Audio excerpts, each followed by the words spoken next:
এ বউ, রুই মাছ আনতে চাও? আজকাল রুই মাছের মাথাটা আমাকে দিও, মেলা দিন ধরে খাই না। ও এই কথা, তুমি যাই বসো, আমি বাইরে নিয়ে আসতেছি। আচ্ছা তাহলে তুমি বাইরে নিয়ে এসো, আজকাল রুই মাছের মাথা দিয়ে ভাত খাবো। আমি তাহলে বসলাম, নিয়ে এসো তাড়াতাড়ি করে। যাই গে, আজকে মেলা দিন পর রুই মাছের মাথা দিয়ে সাইডে ভাত খামু।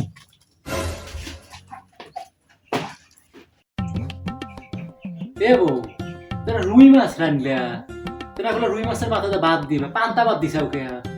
এ মরার কানাই এবি একটা দেখে, কখন আমি আবার রুই মাছ দিয়ে রাখলাম। এ কাদা গুলো কাকড়া, তো তা হয়েছে না, তো তা হবে তো পাবাম খানা। এর ভয়, এর ভয় ভয়, এর ভয় পান্তা ভাত খা। তুই বোকা বাসু আমাকে, শালি তুই বোকা বাসু। আমি দেখলাম তুই রুই মাছ রানতেছে আর আমার পান্তা ভাত দেশ, তাড়াতাড়ি তুই খাবো। এই পান্তা ভাত তুই খাবো না, তোর কপালে দুঃখ আছে। খা পান্তা ভাত খা। এই শালি তুই এখনো বসে রয়েছে, তাড়াতাড়ি খা, তাড়াতাড়ি খা। তোর কপালে আজকে দুঃখ আছে, তোকে আজকেই তালাক দিব আমি। তোকে একবার কোপাই মারি গেলাম, তাড়াতাড়ি খা। আবার আবার দেহ, তাড়াতাড়ি খা, খা খা।